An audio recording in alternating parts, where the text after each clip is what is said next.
নবী সাল্লাল্লাহু আলাইহি ওয়াসাল্লাম কথা যখন বলতেন ধিমি আওয়াজে, মুস্কি হাসি থাকতো আমার নবী। আমার নবী যার সাথে কথা বলতেন তার দিকে চেয়ে থাকতেন। আমার নবী অনেক ওয়েলকামিং ছিলেন।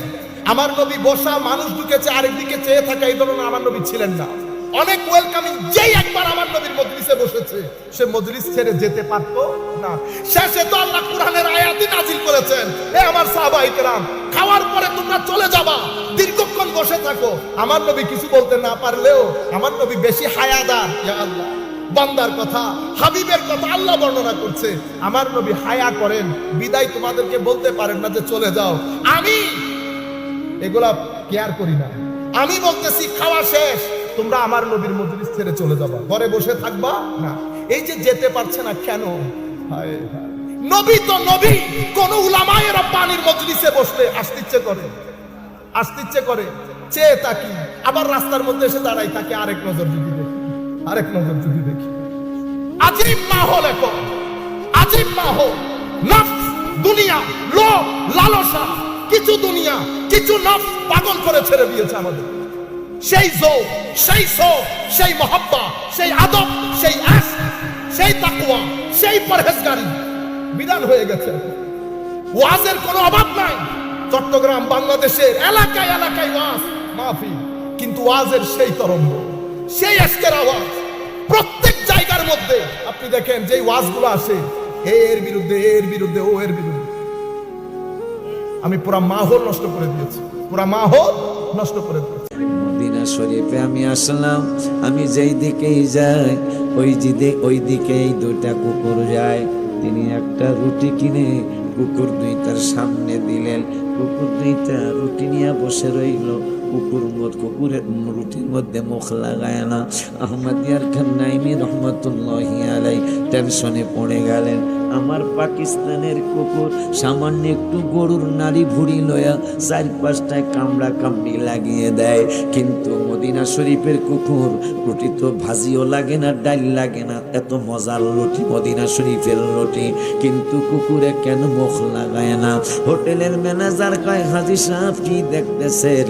কয়, দেখতেছি যে কুকুর দুইটার রুটি কিনে দিলাম আপনার হোটেল থেকে, কুকুর দুইটা রুটির মধ্যে মুখ লাগায় না। কয়, কুকুর দুইটা মুখ লাগাবে না, কারণ কি? কারণ হলো কুকুর হইছে দুইটা, আপনি রুটি দিয়েছেন একটা। এই কুকুর দুইটা টেনশনে পড়ে গেছে, কারণ কুকুরের ভাত নাই, পাও নাই, এটা দাঁত দিয়া ছিঁড়া লাগবে। কারো ভাগে বেশি যেতে পারে, কারো ভাগে কম যেতে পারে। কম বেশি হলে দুইজনে ঝগড়া লাগতে পারে, ঝগড়া লাগলে চিল্লা চিল্লি হবে। ও গো আল্লাহর ওয়ালি, ও আহমদিয়ার খান নাইমি রহমতুল্লাহি আলাইহি, কুকুর হলো দুইটা, আপনি রুটি দিছেন একটা। এখন কুকুর দুইটা টেনশনে পড়ে গেছে, দাঁত দিয়া ছিঁড়তে হবে। দাঁত দিয়া ছিঁড়লে কারো ভাগে বেশি যাবে, কারো ভাগে কম যাবে। এরপরে চিল্লা চিল্লি লাগবে, ঝগড়া লাগবে।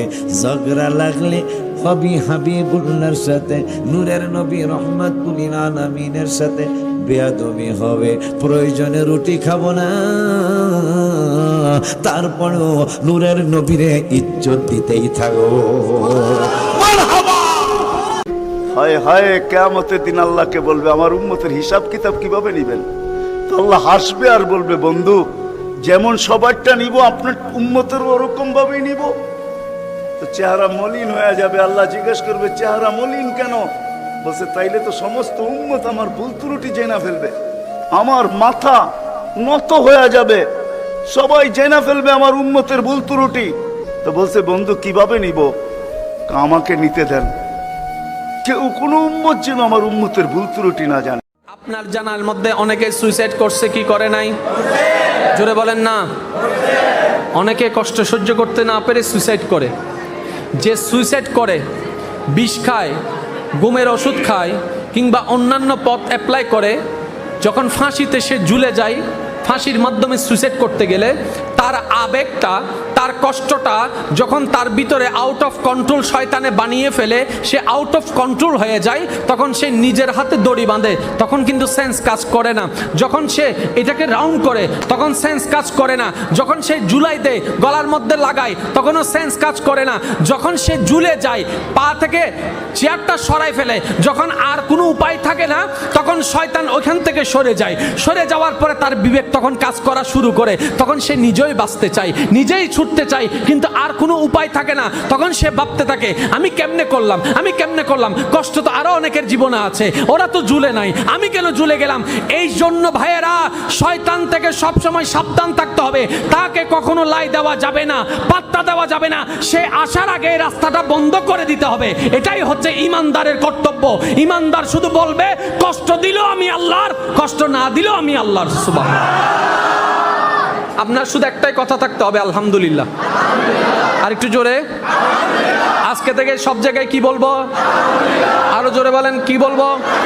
কোন একটা বিপদের সংবাদ শোনার সাথে সাথে আমরা এতদিন না বুঝে বলেছি, আজকে থেকে বুঝে বলবো ইন্না লিল্লাহি। তার মানে যতক্ষণ আপনি এই আয়াতটা পড়বেন, মনে মনে চিন্তা করবেন এটা তো আল্লাহর, এটা কার?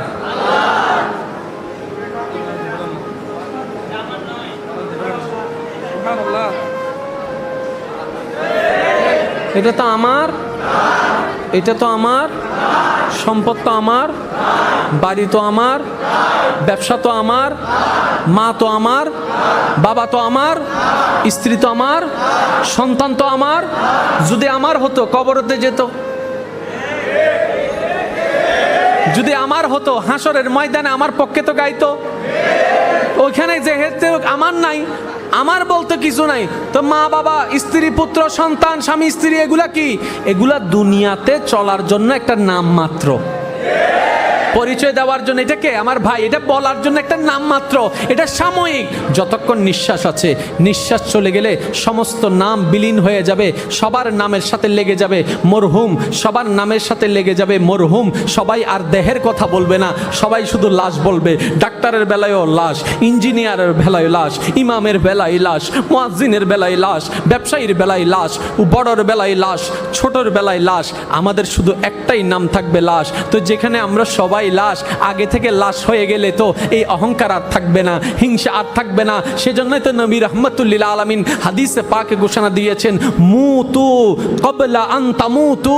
যদি সফল হতে চাও মরার আগে মরে যাও, মরার আগে মরে যাও। ইয়া রাসূলুল্লাহ, মরার আগে কেমনে মরবো? নবী রাহমাতুল্লিল আলামিন বলে, মরণ মানে এটা নয় যে শুধু তোমার দেহ থেকে প্রাণ চলে যাবে, এটার নাম শুধু মৃত্যু নয়। মৃত্যু যদি করতে চাও, নিজের অন্তর থেকে, নফস থেকে হিংসাকে মেরে ফেলো, লোভকে মেরে ফেলো, অহংকারকে মেরে ফেলো, আমিত্বকে মেরে ফেলো, সবকিছু শয়তানের জিনিসগুলাকে মেরে আপন রবের বান্দা হয়ে যাও। তাইলে তুমি মরার পরও জিন্দা। আর একটু জোরে বলেন না সুবহানাল্লাহ। সেজন্য আমি সবাইকে অনুরোধ করব, নামাজটা বেশি দরকার। হ্যাঁ, এখন চুপ হয়ে গেছে ভাই। নামাজ জিনিসটা কি যদি একবার বুঝতে পারতেন, বিশ্বাস করেন নামাজ ছাড়তেন না, নামাজ ছাড়তেন না। আমরা আসলে নামাজ বুঝি নেই বলে প্রেমে পড়তে পারি নাই।